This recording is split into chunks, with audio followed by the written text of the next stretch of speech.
Good morning everyone.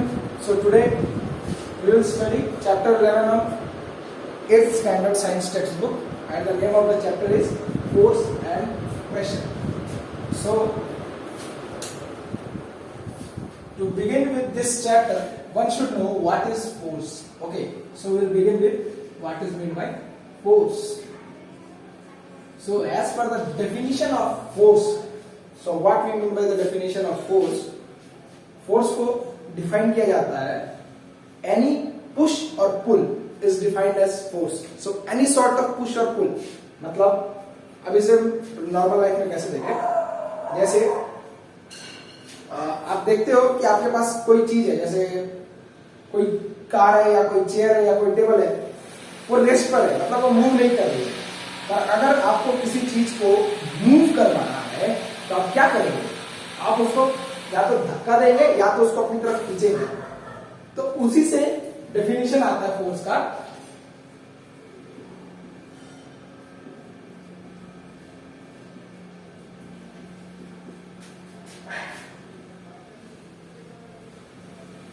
Any push और pull on an object is defined as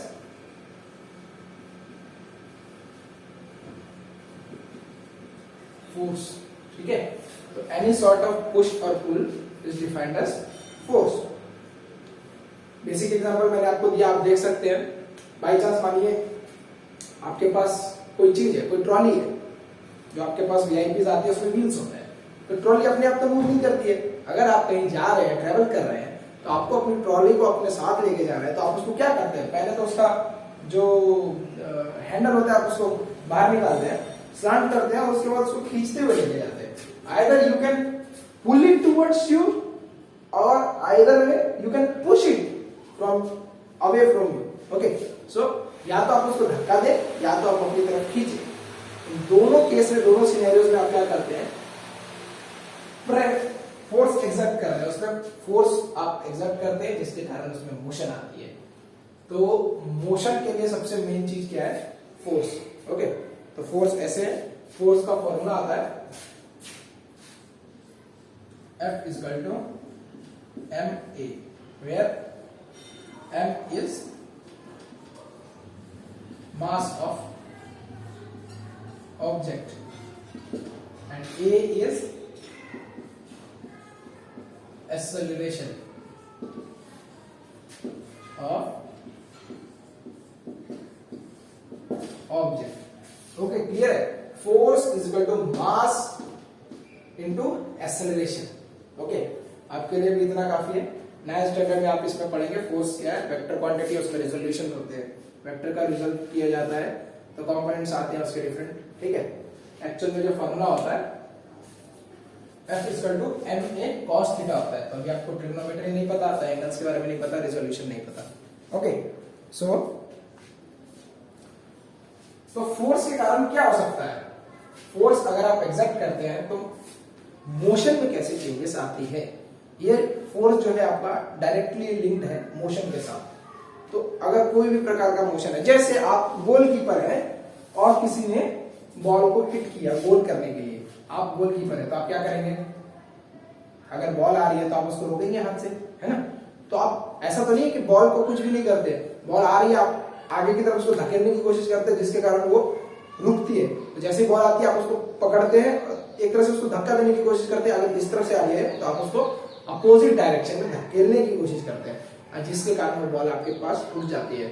या जैसे कि एग्जांपल है, ये मैंने डस्टर को फेंका और कैच किया. ओके, डस्टर को कैच किया तो क्या किया, मैंने इस पर फोर्स एक्सर्ट किया तभी जाकर के रुका. अगर मैं इस पर फोर्स एक्सर्ट नहीं करता तो ये जाती. तो आइदर फोर्स से क्या होता है, either way if there is any object in motion. Okay, if there is any object in motion, by applying force on it, you can stop that motion. Okay, either you can change that object's direction. Okay, you can change its speed. Okay, speed, direction. Either you can bring that object to rest, complete rest, or if there is some object in rest, so by applying force, you can give that rest object speed, means you can start that thing in motion. Okay, जब आप धक्का देंगे तो क्या होगा, वो जो object है वो वापस से मोशन में आएगी। दैट ऑब्जेक्ट विल बिगिन और either it will change its state of rest. Okay, so तो फोर्स से क्या होता है, कोई भी चीज को आप या तो अगर मोशन में है तो उसको आप रोक सकते हैं, या तो आप उसको अगर वो रेस्ट पर है तो आप उसको मोशन दे सकते हैं। मतलब वो अगर जैसे ये चीज अगर यहाँ है, इसको अगर मैं टेबल पर रहेगा, इसको धक्का दूंगा, ऐसे धक्का मारूंगा तो ये ऐसे मूव करेगा, आगे जाके रुक जाएगा। तो ये रेस्ट पे था तो इसको मैंने मोशन दिया। अगर ये मूव कर ले तो मैं इसको आगे से धक्का दूंगा तो ये रेस्ट पे आ जाएगी। और या तो अगर वो इस तरफ जा रही है तो मैं इसको धक्का देके इस तरफ भेज सकता हूँ, मतलब इसका डायरेक्शन चेंज कर सकता हूँ। तो मेन प्रॉपर्टीज फोर्स से हम क्या क्या कर सकते हैं। तो फोर्स के बदौलत हम चेंज इन डायरेक्शन ला सकते हैं ऑब्जेक्ट की।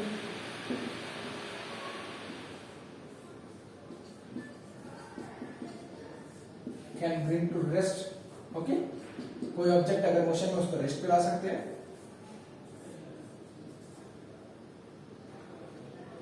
और तीसरा लास्ट रहेगा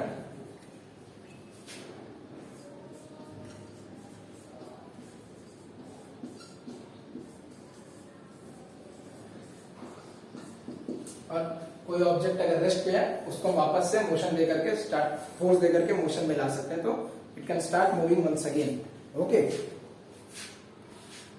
सो force are due to an interaction.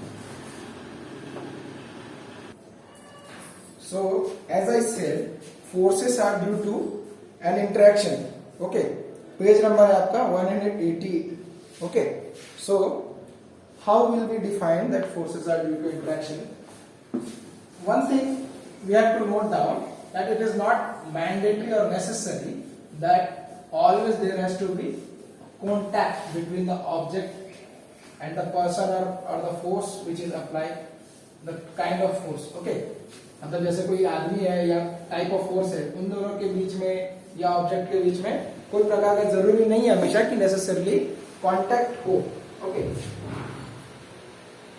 Interaction में है, इंटरेक्शन कांटेक्ट भी हो सकती है और नॉन कांटेक्ट भी हो सकती है, वो हम धीरे धीरे आगे देखेंगे। बाय चांस आपको मैं एग्जांपल देता हूं। मान के चलो कि ये कार है। Okay, and here another person is there and he is trying to push that car, okay, in this direction. So what will happen here, we can see this boy or this man, what he is trying, he is having a physical contact with the car, so he is trying to push it away. Okay, so what will happen, he will try to push it away. तो यहाँ पे जो है main क्या है, interaction force का, this man is exerting force on this car. ये क्या है, इस प्रकार का इंटरेक्शन हो गया आपका फिजिकल कॉन्टैक्ट का। अब आता है नॉन फिजिकल कॉन्टैक्ट का। आपने देखा होगा, मान के चलिए मैग्नेट है, ये नॉर्थ पोल है और ये साउथ पोल है, और ये एक मैग्नेट है, इसका ये नॉर्थ पोल है और ये साउथ पोल। तो आप जैसे ही सेम काइंड ऑफ पोल्स को लाइएगा सामने आपस में, तो क्या होगा, जैसे ही आप नॉर्थ और नॉर्थ पोल को पास में लाएंगे, ये मैग्नेट अगर इसको आपने पकड़ के रखा है और इसके पास लेके जाइएगा, ये अपने आप दूर जाने लगेगा, है ना। तो इसमें तो आपने कोई फिजिकल कांटेक्ट नहीं बनाया, बस आपने इस मैग्नेट को इसके पास लाया, ये अपने आप दूर भागेगा।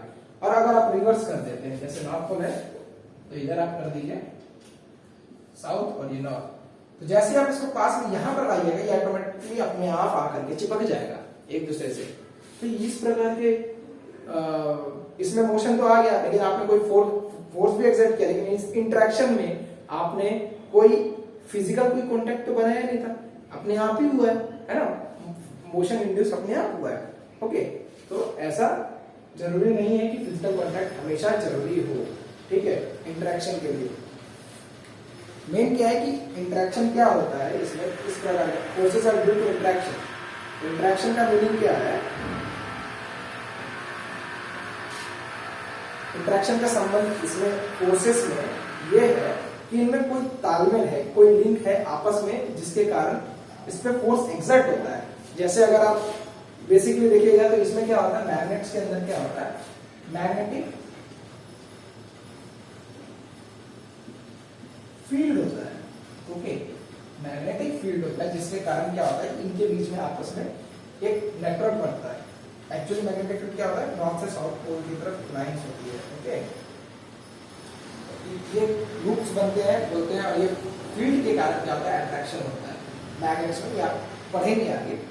वैसे ग्रेविटेशनल फील्ड में होता है जो गुरुत्वाकर्षण होता है, उसमें जरूरी नहीं है आप कहीं पे भी रहे, आपका जो चांद है और अर्थ है उसके बीच में कोई लिंक नहीं है, बहुत दूर है। ओके, लेकिन तो भी चांद हमेशा धरती के आसपास में घूमता है। सूरज इतना दूर है धरती से, बहुत ज्यादा दूर है, नियरली 480 मिलियन स्क्वायर किलोमीटर है, सॉरी मिलियन किलोमीटर है। Okay, not square kilometre.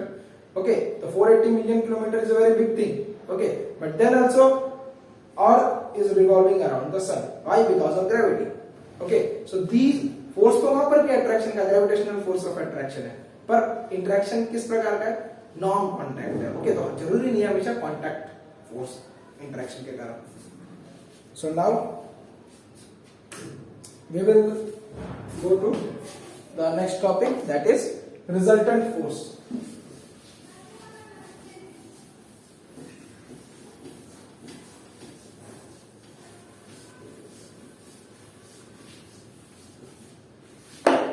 So what we mean by resultant force? This is an important topic with respect to understanding it. Okay, why? Because this is a little bit complicated. Okay, say for example, I give you tug of war. You know tug of war. Tug of war is a game जिसको हिंदी में हम रस्सा खींच कहते हैं। इसमें एक team होगी यहाँ, टीम ए, ये बीच की लाइन है, सेंटर लाइन, और यहाँ है टीम बी। ओके, और एक रस्सी है जो यहाँ पर भी बंदे हैं, ये भी खींचेंगे इसको। ओके ओके, और यहाँ पे बंदे हैं, ये भी खींचेंगे।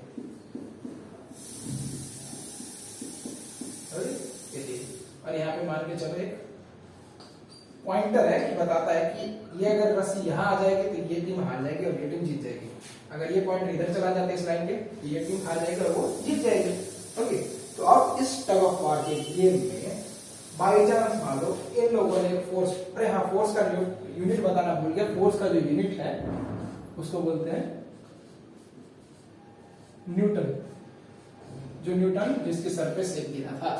ओके, वो एक साइंटिस्ट था, उसने ग्रेविटी का खोज किया, he discovered gravity. Okay, and उसी पर्सन के उपाधि में मतलब उसको रिस्पेक्ट देने के लिए फोर्स का यूनिट रखा गया न्यूटन। तो ओके, तो मान के चलो ये आदमी 150 न्यूटन फोर्स लगाते हैं, ये तीनों मिलकर के। टीम ए 150 न्यूटन फोर्स लगाती है और टीम बी भी 150 न्यूटन फोर्स लगाती है। तो जब ऐसा इक्वल फोर्स होगा दोनों तरफ से इक्वल, ये ऐसा ही है कि दो पहलवान कुश्ती लड़ रहे हैं, इसका भी ताकत उतना ही है, इसका भी ताकत उतना है, और दोनों एक दूसरे को धक्का दे रहे हैं। पर क्या होगा, जब ताकत सेम है तो क्या होगा, ना ये इसको धक्का दे पाएगा, ना ये इसको धक्का दे पाएगा। उसी प्रकार से यहाँ होता है, जब ये 150 न्यूटन फोर्स एक्सर्ट कर रहा है और वो 150 न्यूटन एक्सर्ट कर रहा है, तो ये जो रस्सी है यहीं की यहीं रहेगी, ना वो इधर जाएगी ना वो उधर जाएगी। अब फॉर एग्जाम्पल इन्होंने 150 न्यूटन एक्सर्ट किया और टीम बी ने किया 250 न्यूटन एक्सर्ट, तो सीधी बात है ये 150 है वो 250 है, मतलब 100 न्यूटन का फोर्स का गैप है, ये फोर्स ज्यादा एक्सर्ट कर रहा है, तो रस्सी कहाँ जाएगी, अब यहाँ ना रह करके रस्सी कहाँ जाएगी, यहाँ आ जाएगी। ये धीरे धीरे खींचेंगे। फिर मानो अब ये 250 है और इन्होंने कर दिया 350 का न्यूटन का, 350 न्यूटन का फोर्स एक्सर्ट करते हैं, अभी भी 100 का आ जाता है, तो वापस से क्या होगा, ये जो रस्सी है वो इस तरफ आना शुरू करेगा फोर्स, क्योंकि अब ये वाला ज्यादा लगा है। तो वैसा ही रिजल्टेंट फोर्स क्या होता है कि जो ओवरऑल फोर्स है ऑब्जेक्ट के ऊपर वो कितना पड़ रहा है। तो ये जो मैंने 100 का जो बताया, ये 100 का जो गैप है, ये 350 न्यूटन है, ये 250 न्यूटन है। इंडिविजुअली देखेंगे हम तो ये तो 350 न्यूटन फोर्स एक्सर्ट कर रहा है और टीम बी 250 न्यूटन। लेकिन ये जो पॉइंट है यहाँ पर इम्पैक्ट पड़ता है फोर्स का, यहाँ पर यहाँ पर ओवरऑल फोर्स कितना पड़ रहा है, इसी को बोलते हैं रिजल्टेंट फोर्स, और वो है सिर्फ 350 माइनस 250 इक्वल टू 100 न्यूटन। तो यहाँ पर जो ओवरऑल फोर्स पड़ रहा है रिजल्टेंट फोर्स, वो है सिर्फ 100 न्यूटन का। तो इसके लिए क्या किया जाता है, जब रिजल्टेंट फोर्स हम निकालते हैं तो उसके लिए हमको देखना पड़ता है कि जितने प्रकार के फोर्सेस हैं, कितने प्रकार के फोर्स हैं, ठीक है, और वो किस दिशा में है, ठीक है। मेन बात है फोर्स क्या है, वेक्टर क्वांटिटी है। एक सेकंड मैं इसको इरेज करता हूँ, एक एग्जांपल देना था, अब मैं आता हूँ इसके बेसिक्स पे। टग ऑफ वॉर का एग्जांपल क्लियर। अब मैं आता हूँ बेसिक्स पे, एक्चुअल में होता क्या है फोर्स में। फोर्स, पहले तो बात है फोर्स है क्या, फोर्स वेक्टर क्वांटिटी। वेक्टर मतलब इसको चाहिए वैल्यू के साथ डायरेक्शन, ओके। तो डायरेक्शन अगर अपोजिट है तो माइनस हो जाता है, अगर सेम डायरेक्शन में तो प्लस होता है। मैं दिखाता हूं कैसे। मानो कि ये एक बड़ा सा बक्सा है, इस बक्सा को आपको हिलाना है, बहुत बड़ा बक्सा है। अब देखो, मान के चलो कि आयुष नाम का एक लड़का है और वो इसको धक्का देता है, ठीक है, इसको धक्का दे रहा है पर ये बॉक्स हिल नहीं रहा है, ओके। अब मान के चलो एक और आदमी आता है, वो भी धक्का देता है पर अभी भी नहीं हिल रहा। फिर एक और आदमी आता है, फिर 3 आदमी हो जाते हैं, 3 आदमी मिलकर के धक्का देते हैं, तो क्या होता है, ये हिलना शुरू होता है। तो वैसा क्या हुआ कि जब 3 आदमी ने धक्का दिया तब वो हिलने लगा।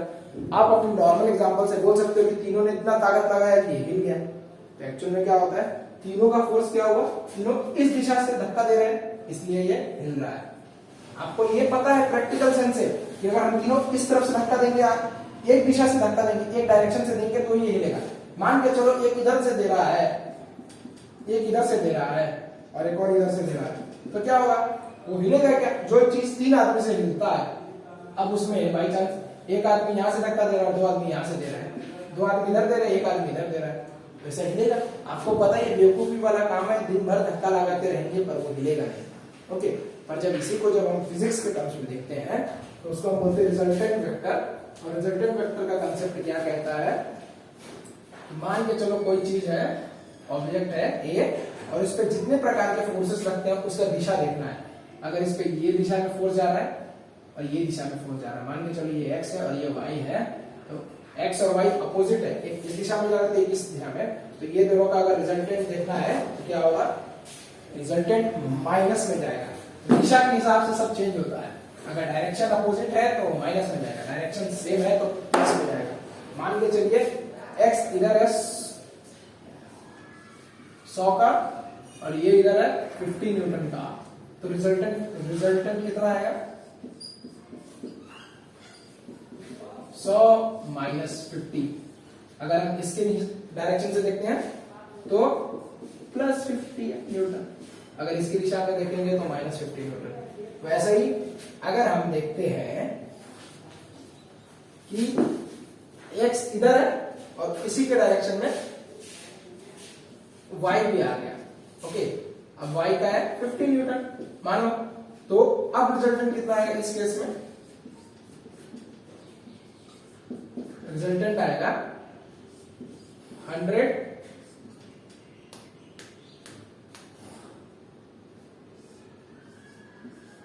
प्लस 50, रिजल्टेंट कितना आएगा, इधर है वाई में 50, ओके, तो 100 प्लस 50, अब रिजल्टेंट आएगा 150 न्यूटन, ओके। सो रिजल्टेंट का क्या है, अभी देखो पहले केस में क्या था, एक इधर था 100 का और दूसरा उधर था 50 का, तो जब डायरेक्शन अपोजिट होता है तो वेक्टर होने के कारण क्या होता है, माइनस हो जाएगा, तो 100 माइनस 50 और 150 न्यूटन। अगर सेम डायरेक्शन है तो ऐड हो जाता है, ये रूल है, ये याद रखना, आप इसके बारे में डिटेल में 11th में पढ़ेंगे, ठीक है। यहाँ 100 है, यहाँ 50 है, तो 100 प्लस 50 होगा और होगा 150 न्यूटन रिजल्टेंट फोर्स, जब सेम डायरेक्शन में सारे फोर्सेस अप्लाइड है, ओके। तो वैसे ही अगर कोई ऑब्जेक्ट है, इस पे एक फोर्स इधर है, एक फोर्स इधर है, एक इधर है, एक इधर है, एक इधर है, सबको करना पड़ता है, तो उसी के लिए रिजल्टेंट फोर्स निकालना पड़ता है, रिजल्टेंट फोर्स निकालना पड़ता है, ओके, कि ओवरऑल क्या है। और ये सब कंपोनेंट्स में रिजॉल्व होता है, ये आपका अभी समस्या नहीं है, अगर आप साइंस लीजिएगा 10th के बाद तब का समस्या है। फिलहाल के लिए आपको ये 2 रूल याद रखना है कि जब सेम डायरेक्शन में रहता है तब हम क्या करते हैं, ऐड करते हैं फोर्सेस को, और जब अपोजिट डायरेक्शन में रहता है तो एक दूसरे से माइनस हो जाता है रिजल्टेंट फोर्स अगर आपको निकालना है। Okay,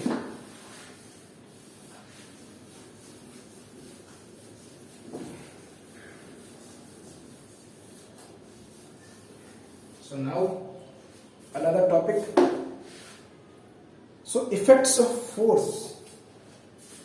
Okay, what are the effects of force? So first, what do you think force can do? मैंने अभी तक आपको पढ़ाया उसी के सब पॉइंट्स है, ठीक है।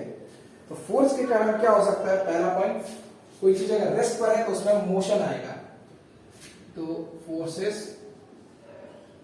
Can begin a motion in an object. Okay, they can start movement in an object. Okay, तो क्या है कि जैसा मैंने बताया, आप एग्जांपल ले लीजिए गाड़ी का, जैसे कि गाड़ी खराब हो गई पर आपको उसकी गाड़ी को धक्का देना है, तो आप क्या करोगे, सारे लोग उतर के धक्का देते हैं, ओके, और उससे गाड़ी मूव करने लगती है। तो वैसे ही जो गाड़ी रेस्ट पर है उस पर आप जब तक फोर्स नहीं देंगे, नॉर्मली गाड़ी चलती है तो उसमें एनर्जी कहां से आती है, डीजल, पेट्रोल, गैस। ओके, सो अगर वो खराब हो जाती है तो आप उसे धक्का देते हैं, धक्का देने से भी आप फोर्स एक्सर्ट कर रहे हैं और फोर्स के कारण मूवमेंट आ जाता है। ओके, तो पहला पॉइंट है, forces can start movement in an object. Now force क्या कर सकता है, दूसरा, can change the speed of an object. Force क्या कर सकता है, स्पीड चेंज कर सकता है। आपने देखा कोई क्रिकेटर क्रिकेट खेलता है, अगर बॉलर जितना तेज बॉल करता है उसको इजी जाता है हिट करने के लिए, क्यों, बस बॉल देखता है और उसकी डायरेक्शन को चेंज करता है, और जितना अच्छा परफेक्टली वो आदमी कर पाता है उतना अच्छा बैट्समैन है। Okay, so if some bowler is bowling very fast, okay, so what you have to do, you just have to give the ball direction and that will on its own it will go into the boundary. Okay, so what Sachin Tendulkar was there, he used to play uppercut, what Shoaib Akhtar used to ball, है ना, Shoaib Akhtar ball करता था, जब वो bouncer करता था वो uppercut मारता था, बस उसमें क्या करता था, बॉल आई, ये बैट है, बैट की इधर टच कर देना उसको, बस ऊपर ही ऊपर 6 में चला जाता था। तो पर वो इजी नहीं था, इसी काम के लिए उसको मास्टर ब्लास्टर सचिन तेंदुलकर, है ना, गॉड ऑफ क्रिकेट बोलते थे। तो ये जो परफेक्शन है वो क्या किया उसने, इसमें भी साइंस है। साइंस क्या किया, बॉल आई, बॉल का बस डायरेक्शन चेंज कर दिया उसने। ओके, थोड़ा सा फोर्स लगाया, बैट पे उसने फोर्स लगाया सचिन तेंदुलकर ने, और फोर्स एक्सर्ट करने के कारण क्या हुआ, बॉल की स्पीड चेंज हो गई, डायरेक्शन चेंज हो गया। तो मैंने आपको पहले बताया मोशन आ सकता है, दूसरा स्पीड चेंज करना है। मान के चलो आगे से बॉल आ रही है, आपको क्या करना है, बॉल का डायरेक्शन चेंज करना है। तो आप फुटबॉल खेल रहे हैं तो बॉल इधर से आ रही है, आपको उधर पास देना है, तो आप क्या करोगे, फ्लिक करोगे बॉल को। तो फ्लिक करने से क्या होता है, आपने फोर्स बॉल पे एक्सर्ट किया और उसका डायरेक्शन चेंज कर दिया। तो ये force can change the speed of an object, can change the direction, okay, direction भी चेंज कर देगा। और ये दोनों तो मैंने समझा दिया। और लास्ट है आपका, can completely stop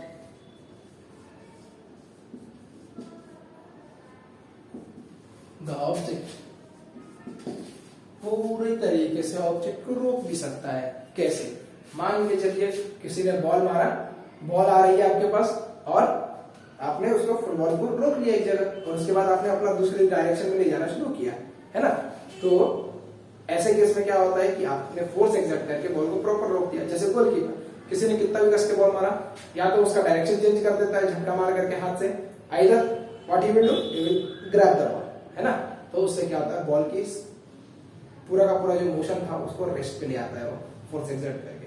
so the fourth one, can completely stop the object. हाँ, और मेन पॉइंट लास्ट जो है, मेजर पॉइंट है, force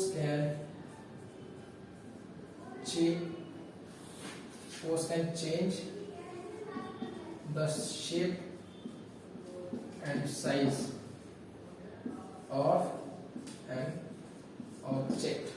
Okay, so what can a force can do? Force can change the shape and size of an object.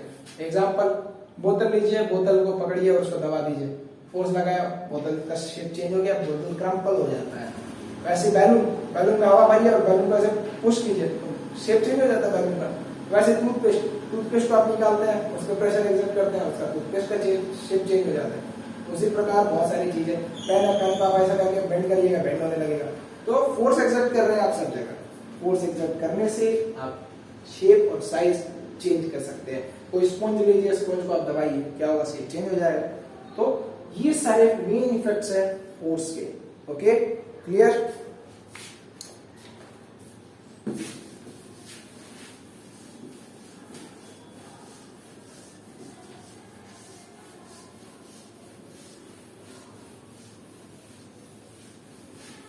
So now our next topic is types of forces. So देखिए, types of forces अगर हम कहें तो ये broadly classify होगा contact, non contact. Okay, contact में आपका आ जाता है नॉर्मली जो आपके सिलेबस में मस्कुलर, फ्रिक्शन। नॉन कांटेक्ट में बहुत सारे, वैसे तो इलेक्ट्रोमैग्नेटिक ले लीजिए, आपका इलेक्ट्रोस्टैटिक है कि इलेक्ट्रोमैग्नेटिक है, एक second,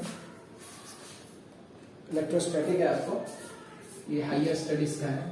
okay, electrostatic, then gravitational and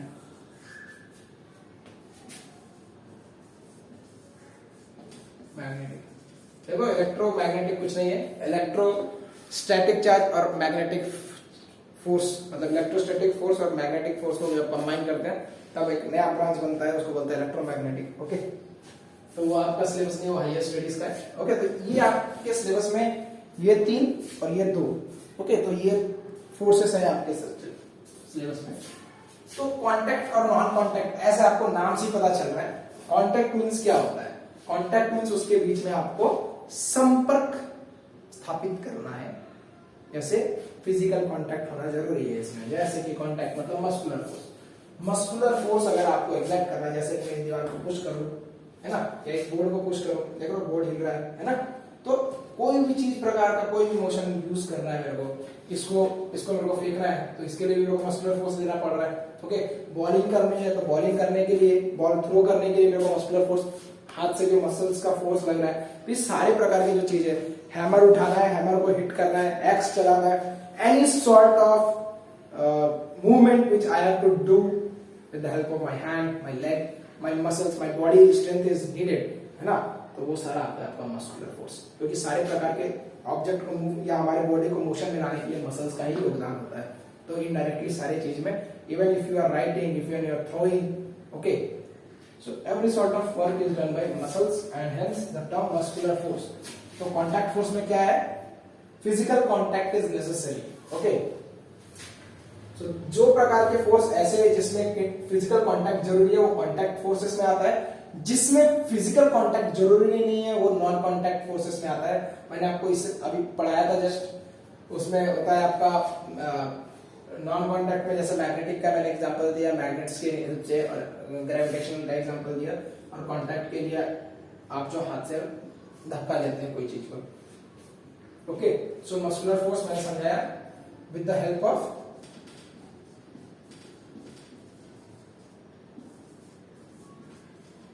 your muscles. Okay, example, pushing a car. Okay, so whenever you are pushing a car, you are exerting muscular force on the back side of your car and then you are pushing it. Okay, now friction. What about friction? आपने friction के बारे में सुना? आप देखिए, आप pencil से लिखते हैं, है ना, या चौक से ब्लैक बोर्ड पे लिखते हैं, आप लिखते पेंसिल धीरे धीरे छोटी हो जाती है। ऐसा क्यों होता है? पेन तो छोटा नहीं होता है ना, पर पेन की इंक खत्म हो जाती है, तो ऐसा क्यों होता है? तो इसके पीछे का जो रीजन है वो है फ्रिक्शन। फ्रिक्शन को हिंदी में बोलते हैं घर्षण, ओके, घसना। आप चलते हैं, एक साल बाद आपका चप्पल का सोल, बोलते हैं ना सोल खा गया मेरा जमीन, या घसने के कारण सोल चला गया, है ना, सोल टूट जाता है।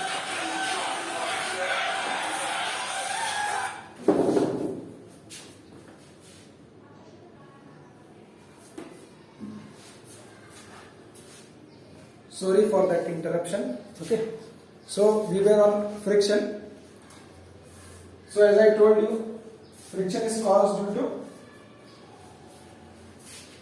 फ्रिक्शन को नॉर्मली अगर हम डिफाइन करेंगे, so everything you see, anything, जैसे कि पेंसिल का एग्जांपल दिया मैंने आपको, चॉक का एग्जांपल दिया आपको, नॉर्मली आप चलेंगे, देखिए अगर फ्रिक्शन नहीं रहता तो हमारी जिंदगी बहुत अलग होती। ओके, हमें लगता है कि जैसे अगर आप साइकिल चलाते हैं तो साइकिल अपने आप थोड़ी देर के बाद रुक जाती है, बॉल को अगर आप हिट करते हैं, फुटबॉल को, फुटबॉल आगे जाकर के रुक जाता है, कोई भी चीज को अगर आप स्टार्ट करते हैं, आपकी कार को भी धक्का देते हैं, किसी चीज को भी आप स्टार्ट करते हैं, धीरे धीरे अगर आपने बंद कर दिया, फोर्स नहीं दिया, तो धीरे धीरे आगे जाके रुक जाती है। ये सारा चीज को आप एक्सप्लेन करते हैं एक फिजिकल क्वांटिटी, और वो है फ्रिक्शन। ओके, फ्रिक्शन एक्चुअली में है क्या? जो भी मोशन होता है हमारा, जो भी मोशन होता है, किसी प्रकार का मोशन हो, उसको वो अपोज करता है। जैसे अगर आप पेंसिल को लिखना चाहते हैं पेंसिल से, तो पेंसिल से अगर आप ऊपर खींच रहे हैं तो फ्रिक्शन आपको नीचे अपोजिट की डायरेक्शन में होगा। अगर आप पेंसिल ऊपर ले जाना चाह रहे हैं, फ्रिक्शन आपको नीचे की तरफ भेजेगा। पेंसिल आप नीचे लाना चाहते हैं तो फ्रिक्शन आपको ऊपर की तरफ धकेलेगा। मतलब फ्रिक्शन, आप आगे जाना चाहते हैं तो फ्रिक्शन आपको पीछे की तरफ धकेलेगा।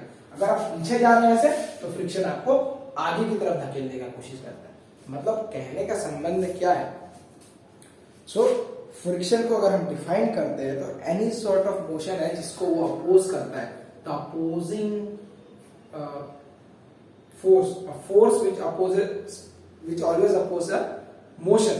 ओके, सो अपोज करता है नॉर्मल मोशन को फ्रिक्शन आपका हमेशा। फ्रिक्शन के ऊपर आपका नाम चैप्टर भी है आगे। Okay, so which chapter is there, I don't remember, but you have another chapter on friction only in 8th standard. Next chapter is on friction itself. Okay, so तो फ्रिक्शन क्या करता है आपका, जो मैंने एग्जांपल दिया ये सारा आपका फ्रिक्शन में आता है। Then we come to non contact and contact forces, sorry non contact forces. So non contact का मैंने आपको इंट्रोडक्शन दिया है पहले से, जैसे कि ऐसे फोर्सेस जिसके बीच में आपका कोई फिजिकल कांटेक्ट नहीं होता है, ऑब्जेक्ट और जो चीज फोर्स एक्सर्ट कर रहा है उन दोनों के बीच में कभी भी आपका फिजिकल कांटेक्ट नहीं बन पाता है, जैसा कि इनके केस में बनता है। फ्रिक्शन आपका बिना कांटेक्ट के नहीं आएगा। मस्कुलर फोर्स बिना कांटेक्ट के, अगर ऐसा है कि मैं हवा को भी धक्का दे रहा हूं, बाई चांस मैंने बोला मैं हवा को धक्का दे रहा हूं, तो हवा को धक्का देने के लिए हवा मेरे हाथ से टकराएगा तभी उसको मैं फोर्स दे पाऊंगा। जब तक कोई चीज को मैं फोर्स, जब तक मेरे संपर्क नहीं आएगा तब तक मैं कांटेक्ट फोर्स को एग्जिबिट ही नहीं कर सकता हूं। बट नॉन कांटेक्ट फोर्स क्या है? ऐसा सोर्स, जैसे अर्थ और मून के केस में ले लीजिए आप, अर्थ क्या कर रहा है, वो मून को ग्रेविटेशनल फोर्स एक्सर्ट करता है, अब मून है दूर, मून हो गया इस केस में ऑब्जेक्ट, और ये है आपका सोर्स ऑफ फोर्स, है ना, अर्थ। तो अर्थ जो है, अर्थ आपका ये क्या करता है, ग्रेविटेशनल फोर्स फील्ड लाइन से लेता है और ये इसको खींचता है, पर इनके बीच में कोई आपसी फिजिकल कांटेक्ट नहीं है। वैसे ही आपका इलेक्ट्रोस्टैटिक फोर्स, आपने बचपन में देखा होगा, आप स्केल लेते हैं, आप अपने हेयर पे रब करते हैं और उसके बाद एक पेपर रहता है, पेपर छोटे छोटे पीसेस रहते हैं, उसको अगर ऊपर में रखते हैं तो आपका पेपर जो है ऊपर उठने लगता है ना। तो ये जो था उसमें होता है electrostatic force of attraction. Okay, और जो लास्ट आपका मैग्नेटिक फोर्स, तो आपने देखा, मैंने आपको दिखाया मैग्नेट्स के केस में नॉर्थ साउथ, जैसे आप अपोजिट पोल्स को पास में लाएंगे, इसको अगर आपने हाथ से पकड़ा है ये अपने आप आगे चिपक जाएगा, इन दोनों के बीच में आपने फिजिकल कांटेक्ट नहीं बनाया। ये क्या था, ये बाई चांस मान लीजिए ये सोर्स था तो ये ऑब्जेक्ट हो गया, तो ये अपने आप जाकर के चिपक गया सोर्स से, है ना। अगर वही मैंने इसको रिवर्स कर दिया, इसको साउथ इसको नॉर्थ कर दिया, तो जैसे इसको मैं पास में लाऊंगा ये अपने आप दूर भागेगा। ओके, तो इन प्रकार के चीजों में सोर्स और ऑब्जेक्ट के बीच में कोई हमारे पास, सोर्स मतलब जो फोर्स का सोर्स है, तो इनके बीच में हमारे पास कोई भी प्रकार का फिजिकल कांटेक्ट नहीं बनता है। ओके, और ये अपने आप ही फोर्स एग्जिबिट, मतलब मोशन एग्जिबिट आ जाता है। तो ये था आपका types of forces, contact and non-contact force.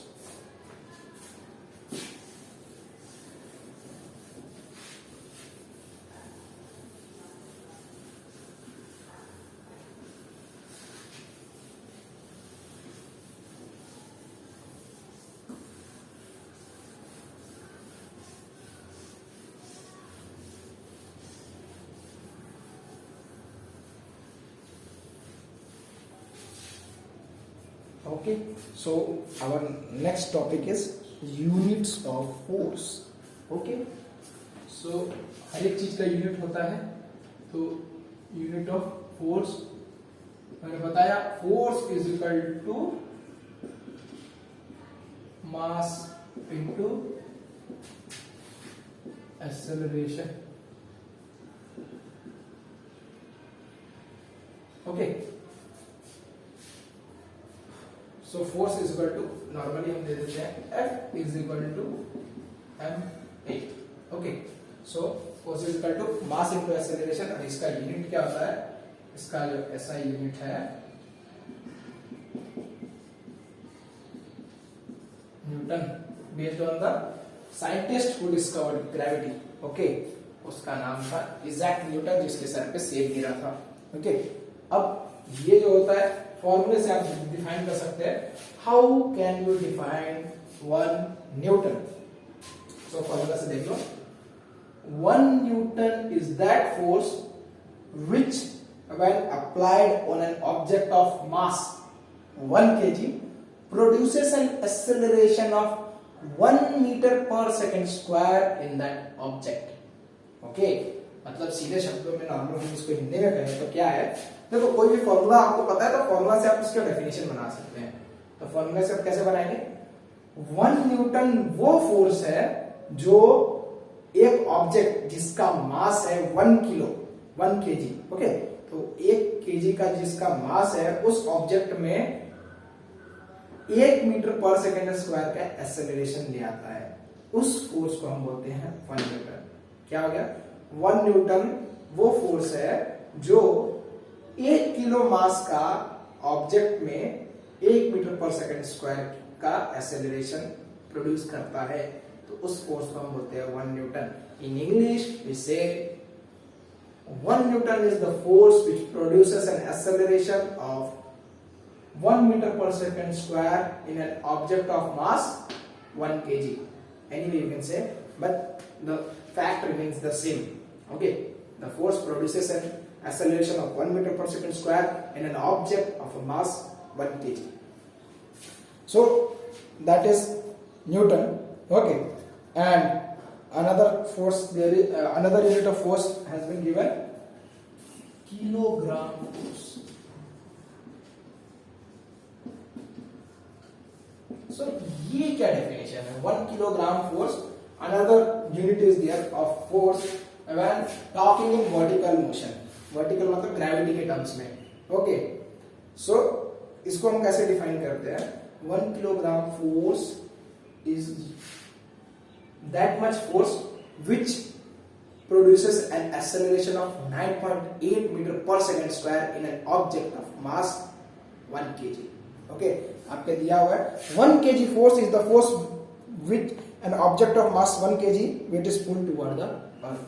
Okay, so कोई भी ऑब्जेक्ट जिसका मास हो 1 किलो, उसको अगर 9.8 मीटर पर सेकंड स्क्वायर से जब अर्थ खींचता है तो उसके ऊपर जो फोर्स एक्सर्ट होता है उसको बोलते हैं 1 kg फोर्स. और हेंस सिंस अगर आप इस फॉर्मूले में डालेंगे तो मास आपका है इसमें mass is equal to 1 kg and acceleration जो अर्थ के केस में ए का वैल्यू है 9.8 मीटर पर सेकंड स्क्वायर. सो आप इसको मल्टीप्लाई करेंगे तो आपको 1 kilogram force is equal to 9.8 into 1 is equal to 9.8 Newton.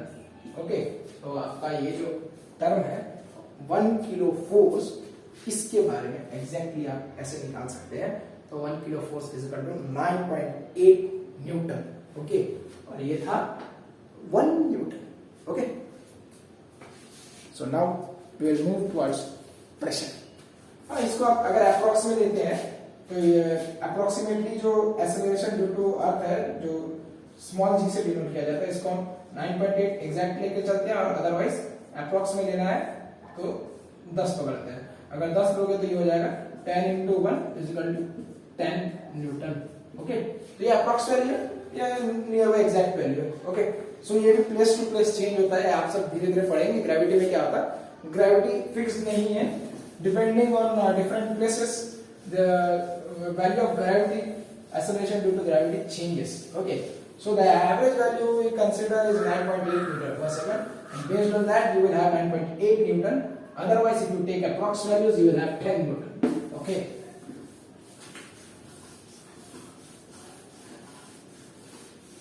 so now the another topic is pressure.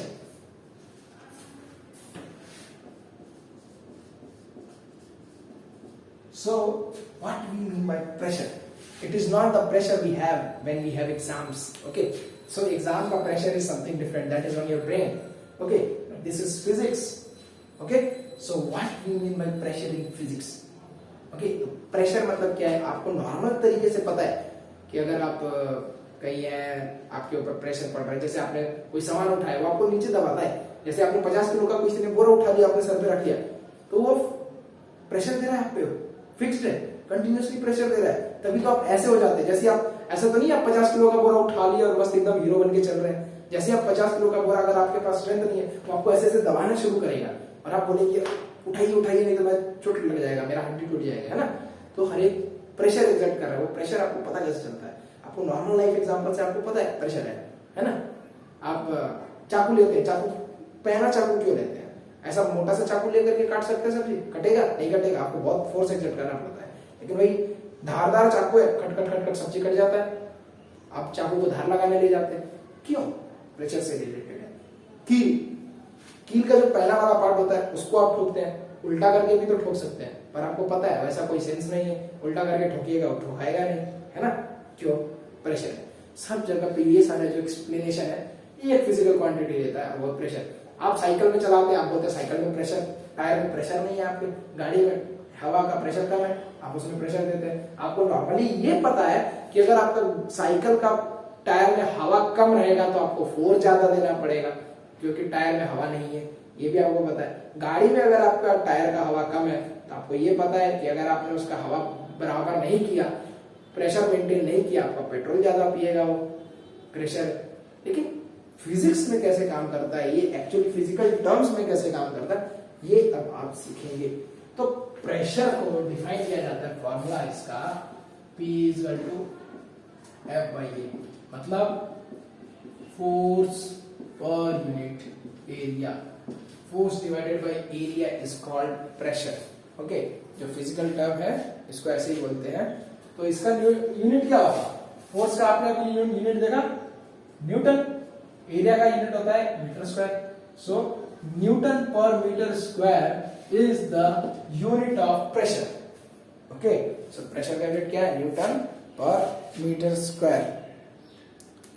Normally आपने लाइफ में देखा होगा कि ओके, आप अपने पेरेंट्स को लेके जाते हैं या ग्रैंड पेरेंट्स को, उनका ब्लड प्रेशर कम हो गया तो उसका मेडिसिन ज्यादा है तो मेडिसिन नॉर्मल रखना पड़ता है हेल्दी लाइफ के लिए, है ना। 120/80 Hg का प्रेशर रहता है मर्क्यूरी का, है ना। तो ये है आपका नॉर्मल। प्रेशर कुकर को प्रेशर कुकर क्यों कहते हैं? क्योंकि वो प्रेशर एक्सर्ट करता है, जिसके कारण बॉइलिंग पॉइंट जो है आपका लिक्विड का राइज होता है। जैसे आप 11th में पढ़ेंगे, बहुत सारी चीजें साइंस से आप सब चीज समझा सकते हैं। वैसे ही अभी हम प्रेशर के बारे में देखेंगे। तो प्रेशर का जो है फॉर्मूला है कि फोर्स पर यूनिट एरिया। अब ये फॉर्मूला कैसे आते हैं? ये सब एक्सपेरिमेंट से आते हैं। जैसे जैसे एक्सपेरिमेंट्स करते हैं, based on that what quantity is in direct proportion, what is in indirect proportion, उसके बेस पे फॉर्मूला आता है। तो जैसे फोर्स बढ़ेगा, अगर एरिया फिक्स्ड है, फोर्स बढ़ेगा तो प्रेशर बढ़ेगा। अगर फोर्स फिक्स्ड है, एरिया कम है तो प्रेशर बढ़ेगा। अगर एरिया ज्यादा हो गया तो इनडायरेक्ट प्रोपोर्शन है, तो एरिया बढ़ेगा तो प्रेशर घट जाएगा। ओके, सो ये डायरेक्ट और इनडायरेक्ट रिलेशंस की बातें हैं। तो ये सारे अब आपके पास एग्जांपल्स दिए हुए पेज नंबर 122 में आपकी किताब में, ठीक है। सो कि ड्राइंग पिन है, पहला एग्जांपल है ड्राइंग पिन। ड्राइंग पिन का जो बाहर का जो एरिया रहता है वो चौड़ा रहता है ना, ड्राइंग पिन कैसा रहता है ऐसा, और यहाँ से पतला सा एक नीडल रहता है। ये जो इस पे आप थंब रखते हैं और इसको प्रेस करते हैं तो ये वाला पॉइंट कार्डबोर्ड के अंदर चला जाता है ना। या कील रहता है आपका, कील का हेड छोटा रहता है और ऐसा पिन रहता है ना। तो इस पे आप हैमर से मारते हैं तो ये अंदर चला जाता है। क्यों जाता है? क्योंकि एरिया इसका कम है। एरिया जितना कम रहेगा प्रेशर उतना बढ़ेगा, और प्रेशर उतना बढ़ेगा तो इजीली अंदर चला जाएगा। ओके, तो ऐसा। So there are different examples, ये आप पढ़ सकते हैं, ठीक है। So now units of pressure. अब हम देखेंगे प्रेशर का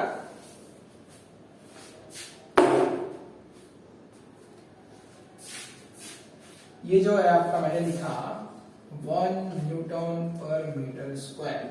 ओके, इसी को हम नॉर्मल भाषा में बोलते हैं पैस्कल। पैस्कल भी साइंटिस्ट का ही नाम था जिसने इस पे बहुत सारा वर्क किया, फ्लूइड प्रेशर, एयर प्रेशर पे, और उसको ऑनर देने के लिए हमने यूनिट रख दिया newton per metre square is equal to pascal. Okay, so this is your unit of pressure. अब एक सिंपल कैलकुलेशंस आपको दिए हुए हैं, ठीक है। बाई चांस अगर मैं भी कोई एक एग्जांपल ले लेता हूं, एक एग्जांपल ले लेते हैं एलिफेंट के केस का।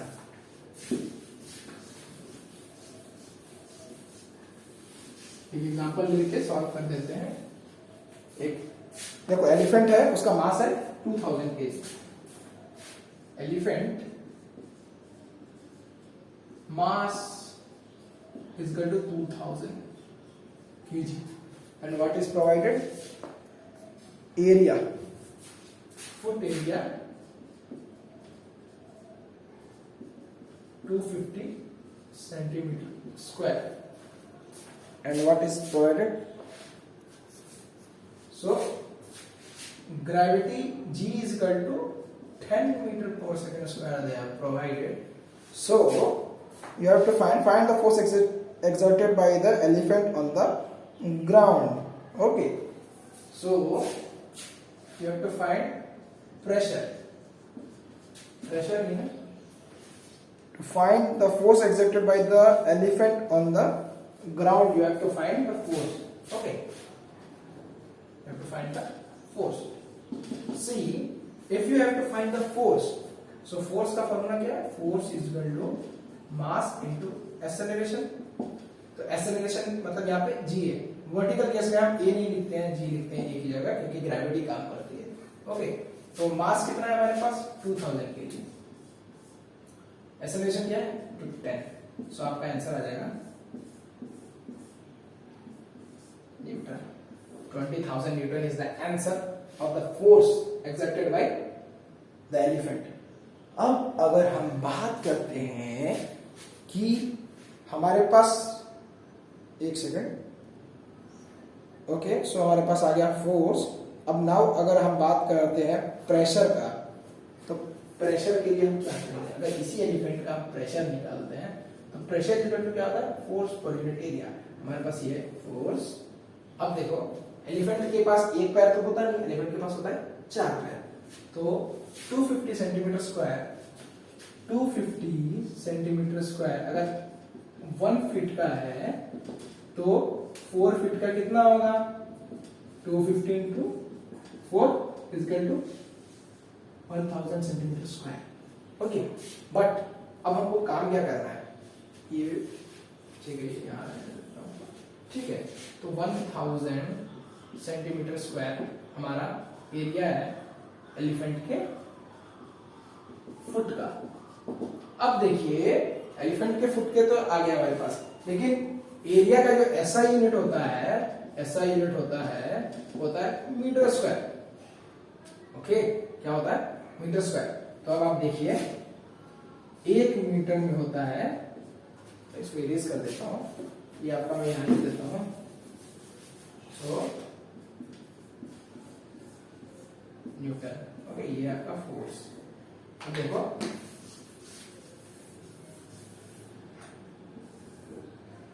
1 मीटर में होता है 100 सेंटीमीटर, तो 1 metre square is equal to 100 square centimetre square is equal to 1 2 3 4 centimeter square. Okay, so you have to convert 1000 centimeter square into meter. So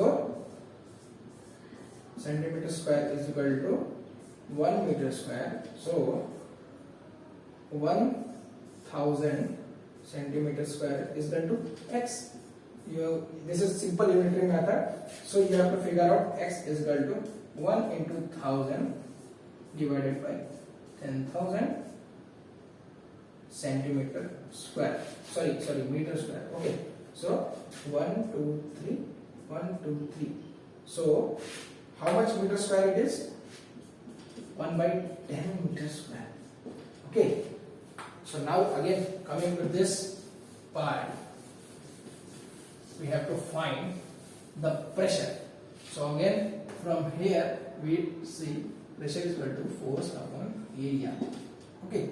So force is 1 2 3 4 Newton, and area comes out to be 1 by 10 meter square. So 1 by 10 meter square. So this 10 will go up. So 20,000 into 10 Newton per meter square. So is equal to, answer is 1 2 3 4 or 1 5 1 2 3 4 5 Pascal. Newton meter square is Pascal. So this is your answer. So this is the pressure exerted by whole elephant. मतलब पूरा का पूरा elephant का जो भी pressure पड़ रहा है, okay, per unit area. This is 2 lakh Pascal. है ना? 1,700, 1,000, 10,000, 100,000 means 1 lakh. So it is 2 lakh Pascal per unit area. Yeah, 2 lakh Newton per meter square. Okay, so this is the pressure exerted by that elephant. So now we will come to the questions. देखो questions आप करिएगा तो question थोड़ी लेंदी जाएंगे. Main है आपको concept पता होना चाहिए और लॉजिकल रीजनिंग भी लगाना है. अब ऐसा नहीं कि एलिफेंट का सिर्फ एक पैर का दे दिया तो सिर्फ एक ही पैर का निकालना है. पूरा एलिफेंट का मास है और एक पैर पे तो नहीं खड़ा होगा, है ना, उसके 4 पैर है. ठीक, तो लॉजिकल रीजनिंग भी यूज करना है फिजिक्स करते समय. दूसरा आपको फॉर्मूला पता होना चाहिए और तीसरा आपको कंसेप्ट कि भाई कैसे लगाना है, अप्लाई कैसे करना है. और मेन बात है यूनिट्स. अगर आप यूनिट नहीं लिखते हैं तो आपके नंबर चले जाएंगे. Okay,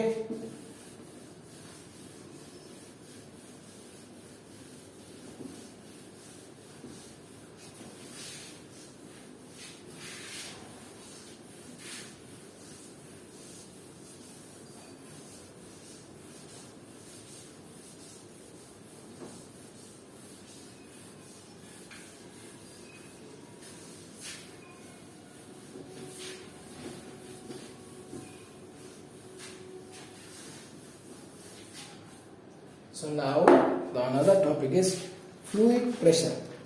So what we mean by fluid pressure?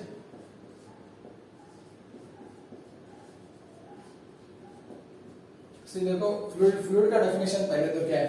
Anything which moves is called fluid, है ना. So normally fluid में अभी आप देखेंगे, अभी आपको differentiated है. Fluid में अभी आप liquid पढ़ेंगे, okay, and then we will have gas pressure also. So first we will study about liquid pressure. Okay. Normally fluids में सिर्फ आपका liquid ही नहीं आता है. Liquid and gases both combine your fluid. Okay.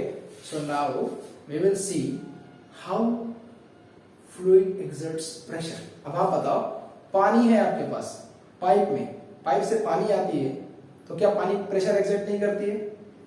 पानी आता है तो अगर आपका पाइप इतना बड़ा है, अगर आपने बीच में उसमें थंब डाल दिया तो पानी आपका दूर जाएगा. आपको ये पता है. आपने एरिया कम कर दिया तो प्रेशर बढ़ गया, है ना. प्रेशर इज इक्वल टू क्या होता है? फॉर्मूला क्या था? Pressure is equal to force per unit area.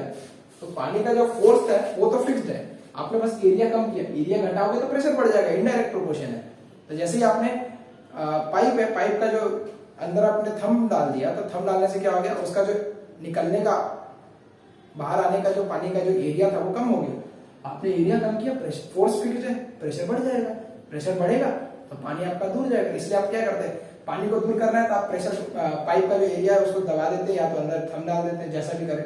तो आप क्या करते हो, उसका एरिया कम करते हैं और पानी दूर जाता है। आपको फिजिक्स नहीं पता, लेकिन आपको ये लॉजिकल से पता है कि अगर ऐसा करोगे तो पानी दूर जाएगा। Pressure, okay. तो फ्लूइड कैसे एग्जर्ट करता है, मान के चलिए आपके पास कोई बोतल है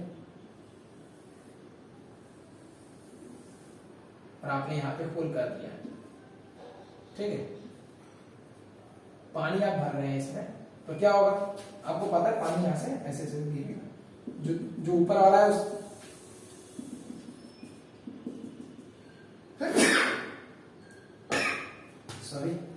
सो आपको ये पता है कि अगर आप उसमें होल्स करेंगे कंटेनर के अंदर तो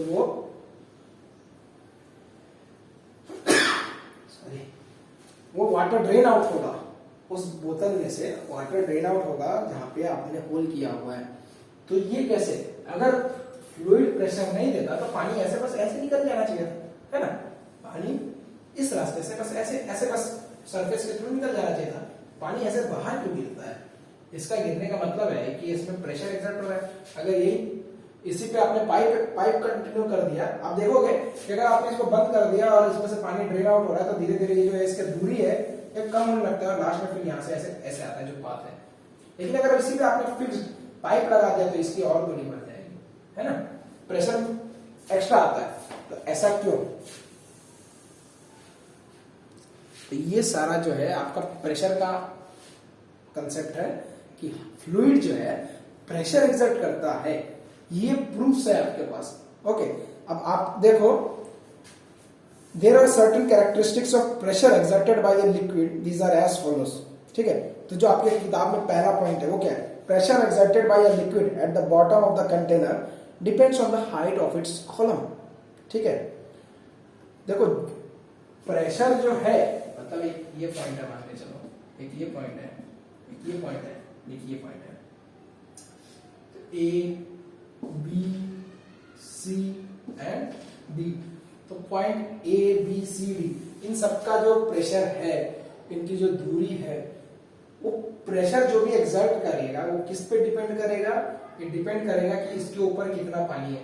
जितना ज्यादा कॉलम उतना ज्यादा प्रेशर, तो मतलब यहाँ पे जो प्रेशर है ये कम है एज कम्पेयर टू यहाँ, इस पे ज्यादा प्रेशर है एज कम्पेयर टू दिस, और सबसे ज्यादा प्रेशर होगा यहाँ पे, ठीक है। तो ये पानी निकलेंगे और गिरेंगे। अब दूसरा पॉइंट आता है, liquids exert pressure on the walls of the container. Liquid क्या करता है, वॉल्स पे, ये जो कंटेनर है, कंटेनर का क्या, कंटेनर वॉल है, तो इस पे भी लिक्विड एक्सर्ट करता है प्रेशर। ये दूसरी प्रॉपर्टी हो गई। तीसरी, liquids exert equal pressure at the same depth. ये बहुत मेन चीज है, बहुत मेजर पॉइंट है कि अगर मैंने जैसे B है, B का जो लेवल है इसी पर अगर मैंने एक पॉइंट किया, तो अगर ये B का जो वाटर है, मान के चलो इसके पॉइंट से 5 सेंटीमीटर दूर गिरता है, तो जो मैं यहाँ पर होल करूंगा तो इसका जो पॉइंट है ये भी यहाँ से 5 सेंटीमीटर दूर ही गिरेगा, अनटिल प्रेशर चेंज करते हैं आप, ठीक है। तो ये जो पॉइंट है, सेम पॉइंट्स पर अगर आप रखिएगा तो जो दूरी है वो सेम ही रहेगा, ओके। तो ये मेजर पॉइंट था तीसरा। और जो प्रेशर है कितना होगा, जैसे जैसे आप डेप्थ में जाइएगा तो वैसे वैसे आपके ऊपर जो प्रेशर है, मतलब जो वाटर के कारण जो प्रेशर फ्लूइड के कारण वो आपका बढ़ेगा। इसी के कारण क्या होता है कि जो गोताखोर होते हैं, स्कूबा डाइवर्स होते हैं, वो ज्यादा डेप्थ में नहीं जा पाते हैं ओशन के। ऐसा तो नहीं है कि सब समुद्र के नीचे जाकर के सी फ्लोर जो होता है समुद्र का, उसमें जाकर के, सब समुद्र के सिर्फ 50 फीट 70 फीट 100 फीट, उससे ज्यादा कोई नहीं जाता। क्यों, आप जैसे जैसे अंदर जाएंगे पानी के, आपके ऊपर पानी का लेयर बढ़ते जाता है, आपके ऊपर एटमॉस्फेरिक प्रेशर है, ऊपर में जो एयर है उसका भी प्रेशर है, और एक्स्ट्रा आपके ऊपर जो पानी का लेयर बढ़ रहा है उसका भी प्रेशर आ जाता है। तो इनडायरेक्टली क्या होता है, आपका जो हार्ट है वो इतना झेल नहीं पाता, धीरे धीरे क्या है, वो हार्ट को बहुत हैवी वर्क करना पड़ता है।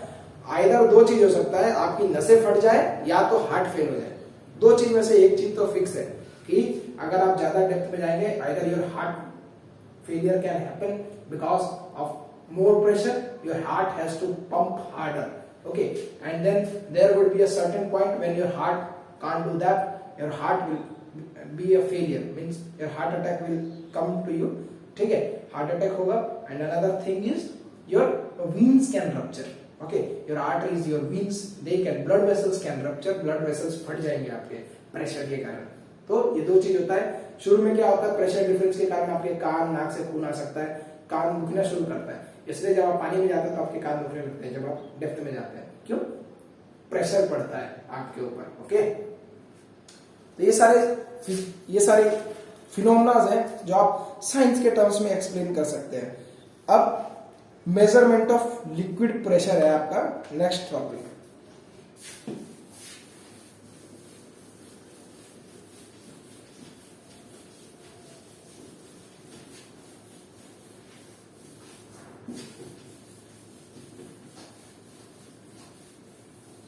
Measurement of liquid pressure.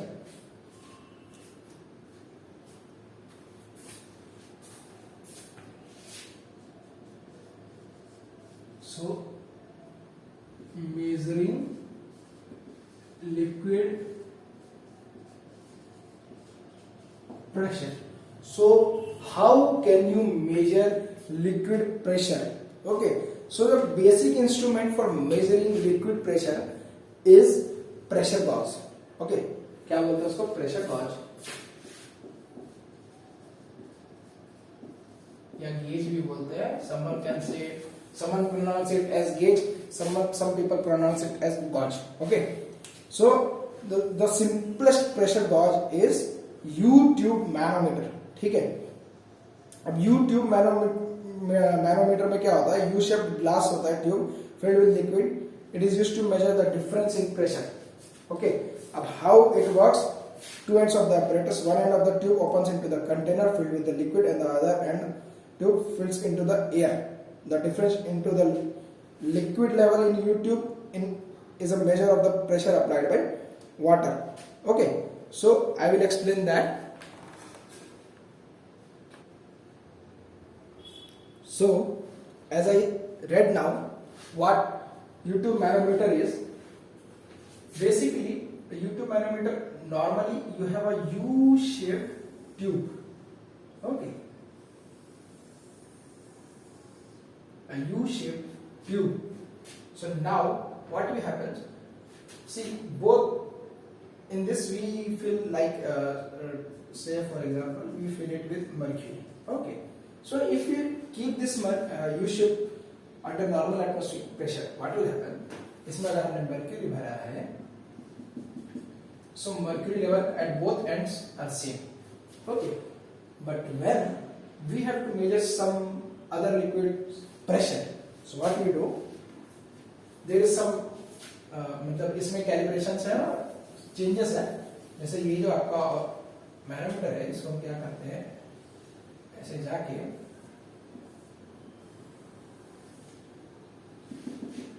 ठीक है, और इस ऐसा शेप का एक ऑब्जेक्ट होता है जिसमें हम यहाँ फ्लूइड भरते हैं, जिस फ्लूइड का हमको प्रेशर नापना है.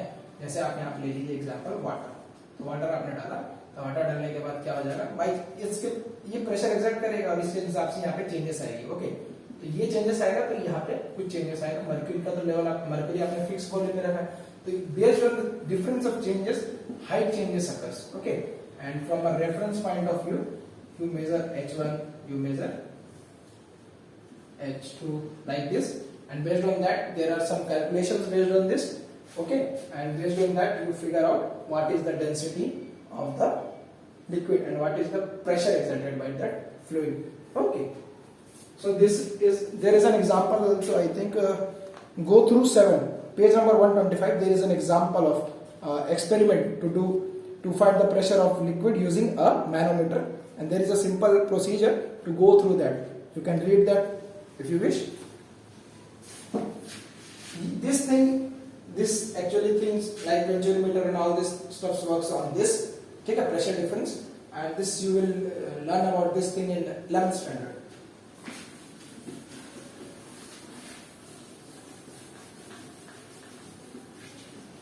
So that was pressure gauge, and then now we will move towards pressure exerted by a gas. Okay, pressure exerted by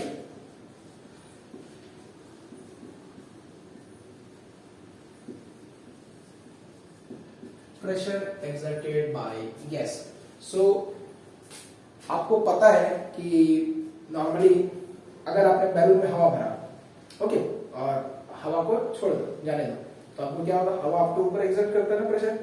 आप अगर मुंह पे अगर हवा मारोगे तो ऐसे, फैन है, फैन में मतलब क्या है, फैन नॉर्मली घूमता है, हवा पीछे से धकेल रहा है, प्रेशर आ रहा है आपको हवा का। आप रोड पे चल रहे हैं, हवा बह रहा है, प्रेशर एक्सर्ट कर रहा है हवा। वैसे ही जो आपका ब्लड प्रेशर है वो भी चेंज होता है एटमॉस्फेरिक प्रेशर के हिसाब से। एटमॉस्फेरिक प्रेशर मतलब क्या, आपको पता है पूरे धरती के around there is a blanket of gases, and that blanket of gases is called what, it is called atmosphere. Okay, ये जो पूरा वायुमंडल, हिंदी में हम बोलते हैं वायुमंडल, ओके, सो ये पूरा जो वायुमंडल है ये आपका क्या है, इसको इंग्लिश में एटमॉस्फेयर बोलते हैं। एटमॉस्फेयर में आपका सारा गैस आता है, even the oxygen which you breathe, nitrogen, hydrogen, argon and every sort of other gases. Okay, तो जो आपका एटमॉस्फेयर है उसका क्या कंस्टिट्यूएंट है,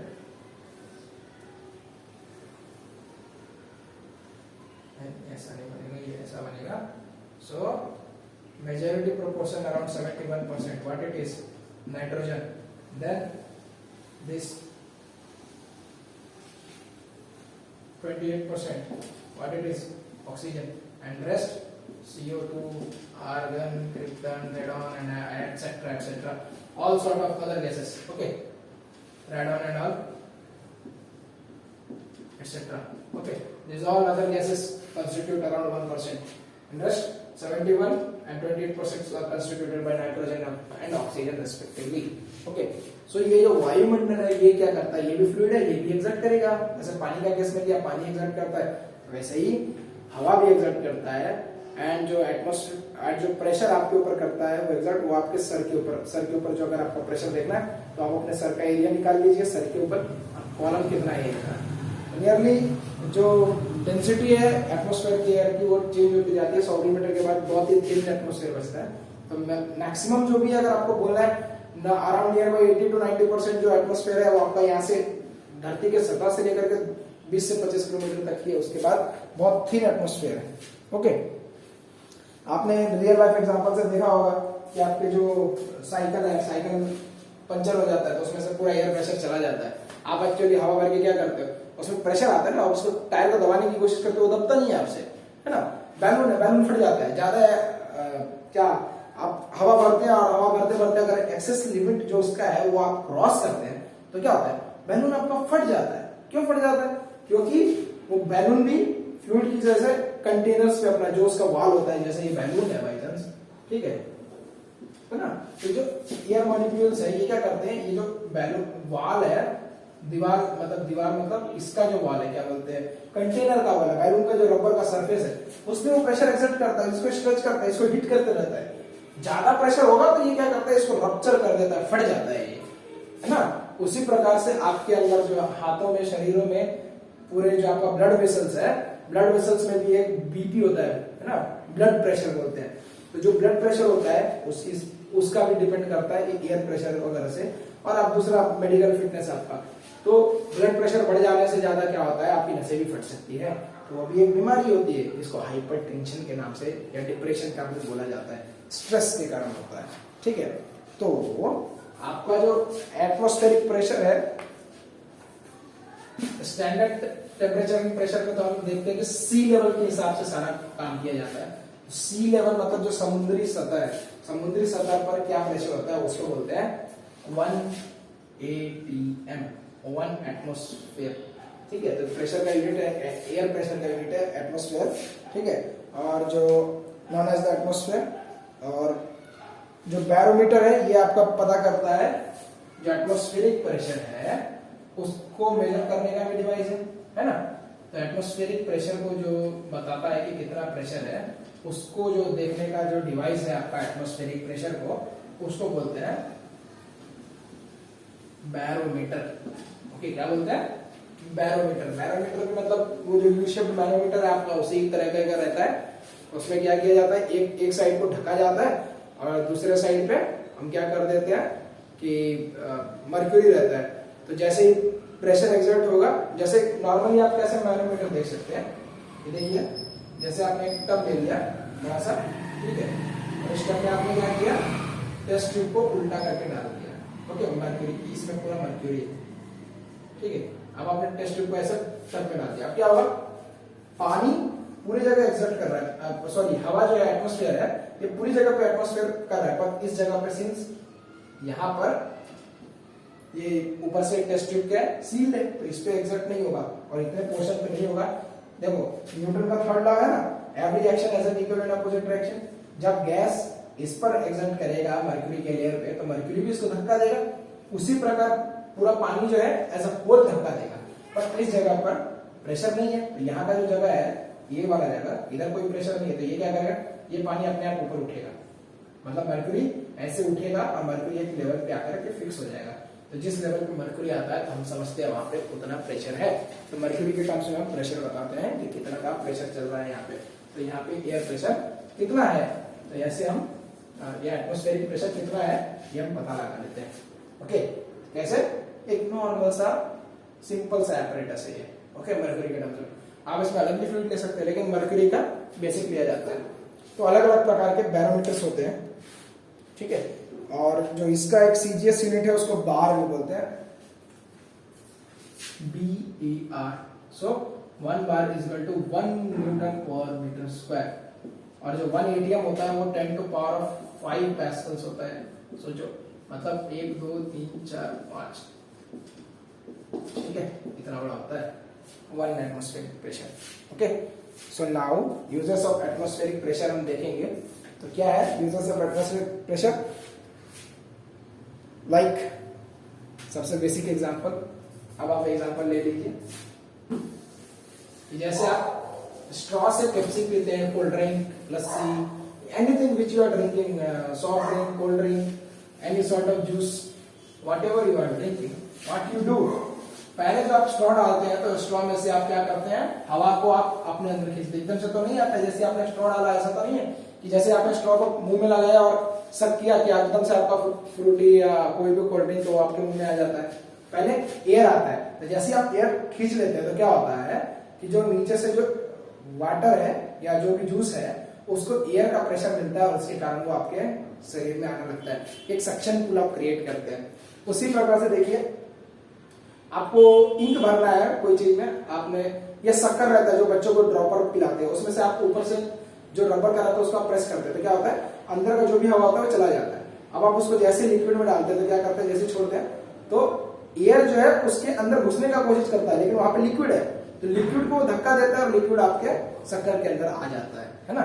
वैसे ही आपका जो लिजर्ड वगैरह है, ये लिजर्ड हम अगर दीवार पे हाथ लगाते हैं तो हमारे से निकल जाते हैं, पर लिजर्ड तो दीवार पे उल्टा चलता है, वो तो नहीं गिरता है। वो क्यों नहीं गिरता है, उसका शरीर ऐसा रहता है कि जब वो अपना हैंड या लेग जो भी चीज को पंजे को लगाता है जहाँ पे, वहां से वो सारा एयर निकाल देता है। तो जैसे ही एयर निकालता है तो उस जगह पे लो प्रेशर बन जाता है, ओके, और लो प्रेशर बनने के कारण हाई प्रेशर से पूरा एरिया से एयर आने की कोशिश करता है। अब उसका हाथ ऐसा है, अब उसमें हवा चारों तरफ से उसको धक्का दे रहा है कि हटे तो उस जगह को ऑक्युपाई करे, तो वो जो पूरा जो प्रेशर देता है उसके कारण वो वहां पे टिका रहता है। पर हमारा हाथ का जो डिजाइन है वैसा नहीं है, हमारे हाथ के बीच में एयर रहता है इकट्ठा होने के कारण, और इसमें एयर होने के कारण इतना प्रेशर गैप नहीं रहता है। पर उसका जो मैकेनिज्म है उसका ऐसा मैकेनिज्म है जिसके कारण इस पे एयर गैप नहीं होने के कारण चारों तरफ से प्रेशर होता है, जिसके कारण वो दीवार में चिपका रहता है। तो ये जो प्रिंसिपल्स हैं ये सारे आपने एयर प्रेशर की प्रिंसिपल्स हैं।